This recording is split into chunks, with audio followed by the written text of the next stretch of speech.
call me a god. You call me a god. You call me a god. You call me a god. Let's go. I'm about to go off like a weapon. Fuel to the top, gotta feel the tension. In my thoughts. Welcome back, everybody. Hit that like, hit that subscribe, comment down below. Let me know what you think about this video. So today we're going to be going over basically what we've seen in training camp. We're going to have a little bit of a recap, and there's a lot of players to really get excited about. I mean, I'm stoked for a lot of the key players that I'm thinking is what is really going to turn around our defense and our offense and our whole entire team. But first off, we're just going to talk about Tua a little bit. And basically in the fact of just Tua looks, I mean, Tua is completely doing everything that I think everybody that's a fan of him knew he was going to do in this type of time period. You know, obviously there's the injury concerns, but what we're looking at is that this kid is just becoming a superstar quarterback right in front of our eyes.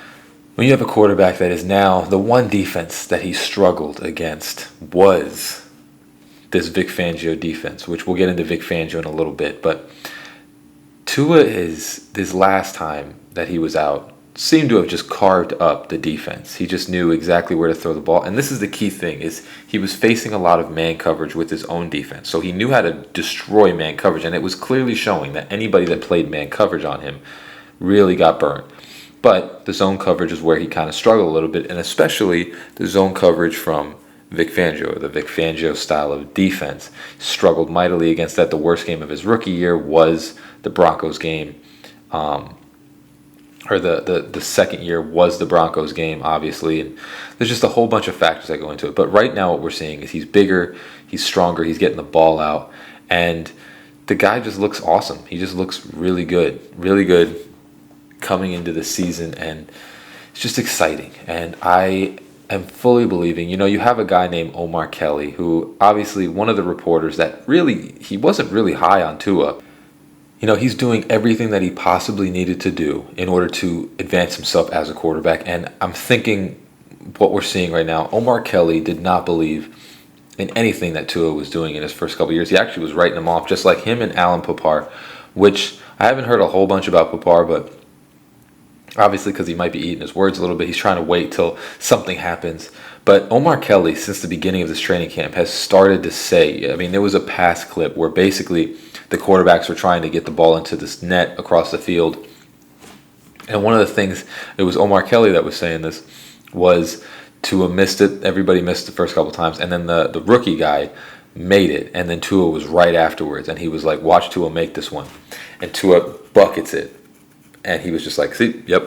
And then Omar Kelly is saying now, obviously, that he was carving up the defense. The story is that he's carving up the defense came from Omar Kelly. So it's just one of those things that you're starting to see, obviously, how just the transition of people starting to see that someone that has work ethic, someone that does not stop and is persevering through things that most people would say, just give up, bro. It's not worth it. You know, there are plenty of people that told him to retire, told him that he wasn't going to be good enough, told a whole bunch of different things. And what we're seeing is that this kid does not care what you tell him. He's going to be a great football player. He's going to be one of the best, and he's going to go into the history books. He has worked on so many different things. Obviously, the injury things have still become a flag that we will caution. But again, there are plenty of players that have an injury-prone rookie, sophomore, whatever it is, and then eventually just hone in and become what they want to become and become really great. And that is the thing with Tua, is I'm seeing that everything that he has done is particularly to stay on the field, which is why he's bigger, and also to get better while he's on the field. And that is something that you don't see from a lot of players. There are plenty of players that have all the physical traits but don't work on any of them to become the greatest that they possibly can. With tuatagovailoa, the guy has just worked every single offseason to get better and better. And of course, it was tough too. He had a challenge of having a coach that didn't believe in him. And he had to still work as hard as possible. And he still, you know, when you look at his sophomore year, you look at the Jaguars game, the Falcons game, you could tell there was potential. He's zipping the ball all over the field. You could tell he was good. I don't care what anybody says. Obviously, he had a couple bad games, but these are defenses that most people struggle against. A lot of people struggle against Vic Fangio's defense. But Tua coming in completely has just been working as hard as he possibly can to become the best quarterback that he could possibly be. So, obviously, we're going to discuss Tua right now. And that he's carving up the defense that he struggled against, which is a huge, huge sign. Because it just shows the progress that he has made from this year to last year. And, of course, people might say, oh, Jalen Ramsey's not. We still have all of our top players. And we still have a great defensive coach that is trying to get Tua to screw up. And Tua is just making play after play after play. It's just incredible to see. And I'm telling you, this season, Tua is going to become the guy that we all wanted to see and knew that he would be if you just gave him the right environment, which is the same as every quarterback. Every quarterback needs the right environment in order to surpass expectations. You give Joe Burrow 3 different receivers. You give Justin Herbert 3 different receivers and a running back, and Joe Burrow as well. You give all these guys different. You give Jalen Hurts the best offensive line and 3 different receivers. They actually become great. Same thing with Tua. You give him receivers. You give him a decent offensive line and a running back. He's going to be great. That's just the way that it goes. It's just simple coaching. But the next player that we're going to be talking about, which honestly, it's the 2 corners that I'm seeing. It's going to be a story, but Kader Kohou or Cam Smith. I mean, Cam Smith has really come into this training camp, and he looks good. He's taking on Tyreek Hill. It's not like he's playing the second team. He is taking on Tyreek Hill and Jalen Waddle, and he is stopping them. He is breaking up passes. He's completely doing an amazing job. And, the thing is when he came into the league, obviously there were concerns about his outside prowess. There were concerns about him outside of football, but now that he's just honing into what his skill set is and who he is as a person, he's just very competitive. He's becoming a really, really interesting story coming to this camp, and so has Kader Kohou. They both have seemingly been going back and forth being that number 2 corner. I don't know who's going to be it. I don't know who's going to be the slot or whatever it is, but I think that without Jalen Ramsey, we are not in bad shape. We have 2 corners that I think could play this starting position, and we'll see what happens during the season and when we get closer to the season. But we have 2 corners that are incredibly good, and I think that with Kader, you already know that he's showcased that he can be something. And with the training camp right now, Cam Smith is really turning into something.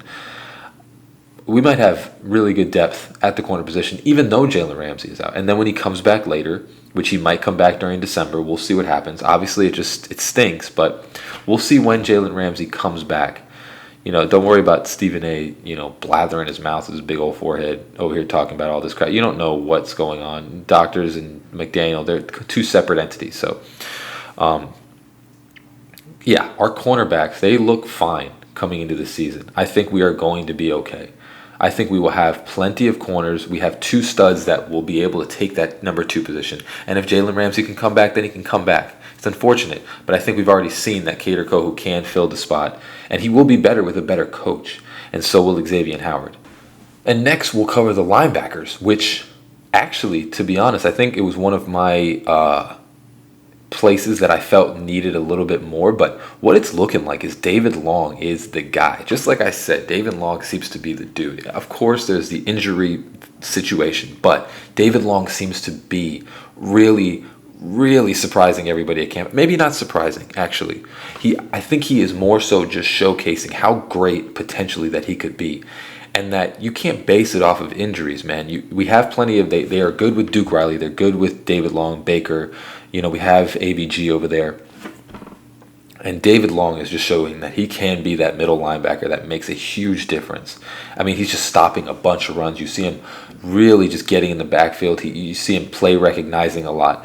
He seems to be the key to this defense, and I think he's going to be a stud coming into the season. Again, it's the injury concerns. There is injury concerns, but we've had players that have injury concerns before, and they have stayed on the field, and they made a difference. And the last story is actually, like I've been saying, Austin Jackson has been doing a pretty good job. He of course, there are going to be plays where you get beat, but one of the last training camps, he put Jalen Phillips on his butt, which is no simple task. Not a lot of people can do something like that. I haven't really seen anybody do that to Jalen Phillips, to be honest. So Austin Jackson is getting molded into being the guy that I think we can be, and that's going to be another story going into this training camp, is that I really do believe that Austin Jackson will be a huge surprise coming into this camp. I think they're seeing, just like Tua, that you have a different coaching staff. You have a different sort of environment that you have around a person where it builds confidence and doesn't break down. It's not military in style. It's more of like an embracing, do your job style. And I'm thinking that he could be one of the biggest surprises. I know people are like, get the offensive line. But you more so want to build a good offensive line with good coaching and good talent and good technique, which, to be honest, there are a lot of players on this team that have talent for the offensive line. It's just the technique and the actual durability that we've had concerns with. But with Austin Jackson, man, in the past he showed flashes that he could be good. The problem is that his confidence was wearing. But now I think he's coming to camp and he looks much more jacked. He looks much more attentive to what he's trying to do. And it looks like he's become a more confident human being with this coaching staff, which then in turn will lead him to be more confident on that offensive line. The guy physically can be great. He has all the physical. He's kind of fast for an offensive line. He's very agile. He's pretty decently big too. He has all the traits. That's why they picked him at that point. It's just putting them all together in a consistent basis that needs to be done with him. But like I said, putting Jalen Phillips on his butt, that is no simple task for any offensive lineman. And he did that in training camp the other day. And I'm telling you, I'm hearing a lot of good things from Austin Jackson. I'm hearing some really good things, and I think he will really surprise a lot of people coming into this preseason that he might be starting again. And I think he will showcase that he has that job. He is good at it. He can be, like I said, don't think he's going to be a superstar, but I do think that he will be a serviceable right tackle that will allow us to man that in a much more compactable way that will allow Tua to hold the ball for a second longer. And that's all that Tua needs. So in essence, to recap this training camp, there's a lot of studs and stars that are really surpassing expectations that we had coming into this camp. But all in all, I just want to say that Tua is becoming the man, dude. And I know everybody's going to sit there and try and yap about this and that, but Tua is becoming the man. And I know that staying healthy this whole season is the biggest flag. But if he does, this team is going to be unbelievable. It's going to be ridiculous. And there's nothing that you can do about it because the defense is also ridiculous. I think just watching the defense play, it just looks incredibly different. And it just looks much more organized, much more efficient. And so does the offense. But the offense obviously did that last year. But everything just looks so much more organized, efficient, and well coached. Obviously, the offense was greatly well coached last year, but he was also a rookie coach, so still needed some things to, figure out. But the whole team now looks just well coached, disciplined, consistent, and competitive, striving for more, striving to be great. I think this is going to be nuts. So we'll see what happens coming into the training camp the next couple days. But as always, hope you have a great rest of your day. Fins up, baby. Peace. Let's take this.